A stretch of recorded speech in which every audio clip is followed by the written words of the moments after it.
दोस्तों, जिंदगी में हम बहुत सारी चीजें ऐसी करते हैं जो हमें आगे जा करके उस चीजों का जो हमने काम किया है उस पे पछतावा होता है और वो चीजें जो हम कर चुके हैं वो हमारे किसी काम नहीं आती हैं। आज की जो हमारी कहानी है वो इसी के ऊपर बेस्ड है और आप सभी लोग वो कहानी से क्या सीखते हैं वो आप कमेंट करिएगा और चैनल को लाइक शेयर सब्सक्राइब करना मत भूलिएगा। एक राजा था, वो राजा अपनी प्रजा का जितना भी धन दौलत था वो ज्यादातर लूटने में लगा रहता था और प्रजा की जितनी भी संपत्ति थी वो लूट करके वो पूरी दुनिया का सबसे अमीर आदमी बनना चाहता था, जिसकी वजह से उसने सारी प्रॉपर्टी जो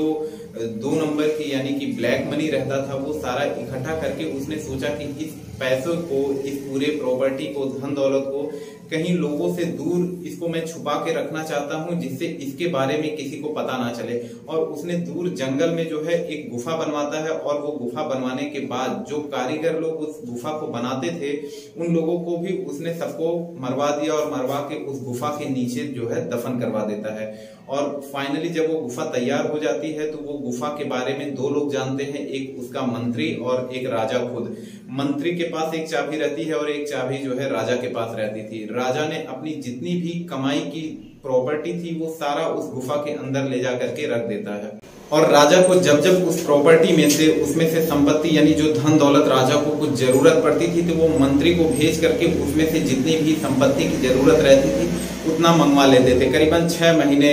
5 महीने पे एक आध बार जो है मंत्री उस गुफा के पास जाया करते थे और उसमें से प्रॉपर्टी ले करके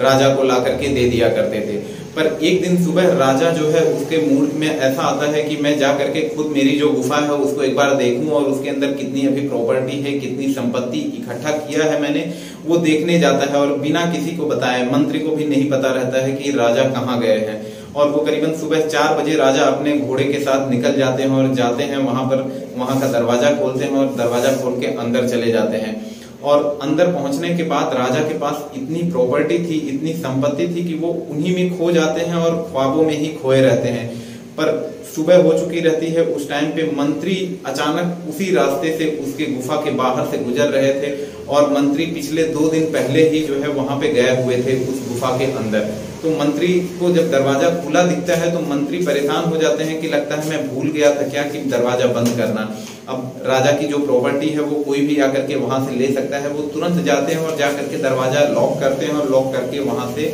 निकल जाते हैं। और दूसरी तरफ जो राजा थे वो गुफा के अंदर थे और गुफा के अंदर ही वो अपने ख्वाबों में खोए हुए थे। जो उनके पास प्रॉपर्टी थी उस पे वो आराम कर रहे थे, सो रहे थे। और जब वो वहां से उठते हैं और उठ करके गुफा के पास आते हैं, बाहर निकलते हैं घर जाने के लिए, तब देखते हैं जो गुफा का मेन दरवाजा था वो बंद हो चुका था और वो काफी अंदर से चिल्लाते हैं, आवाज लगाते हैं, शोर करते हैं कि कोई उनकी आवाज सुन लेवे बाहर का इंसान और वो दरवाजा तोड़ के उनको बाहर निकाल देवे। पर ऐसा कुछ होता नहीं है और धीमे धीमे पूरा दिन निकल जाता है। राजा को भूख लग जाती है, प्यास लगती है और 1 दिन से 2 दिन हो जाता है, 3 दिन होता है, 4 दिन होता है, पर राजा की आवाज उसमें से कोई नहीं सुनता है और ना ही मंत्री आकर के दरवाजा खोलते हैं। हीरे जवेरात के पास जाकर के राजा उनसे खाना मांगते हैं, पानी मांगते हैं कि मुझे 1 टाइम का खाना पानी दे दो, काफी भूखा प्यासा हूँ। पर वो हीरे जवेरात उनकी एक नहीं सुनते हैं और वो उनको खाना और पानी देने में असमर्थ रहते हैं। ये चीज देख करके राजा के आंखों की पट्टी खुल जाती है कि जिन प्रजा को लूट करके उसने काला धन इकट्ठा किया था, पूरी उसने प्रॉपर्टी इकट्ठी की हुई थी,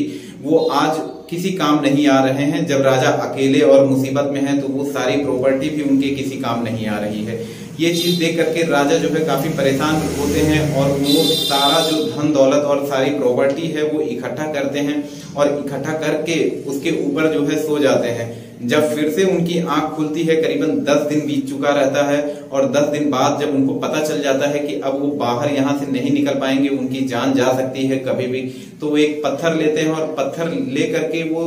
मैसेज देना चाहते हैं बाहर के लोगों को कि आखिर में ये प्रॉपर्टी धन दौलत किसी काम की नहीं है। तो वो उनके पास कुछ लिखने के लिए मिलता नहीं है तो वो अपने हाथ की उंगली को काट लेते हैं और काट के अपने खून से दीवार पे मैसेज लिख देते हैं कि सारे मेहनत की कमाई जो रहती है, जो काला धन इकट्ठा किया हुआ है, प्रजा को लूट करके पैसा इकट्ठा किया हुआ है, वो मरते टाइम किसी काम नहीं आने वाली है और यहाँ से खाली हाथ ही सबको ऊपर जाना है।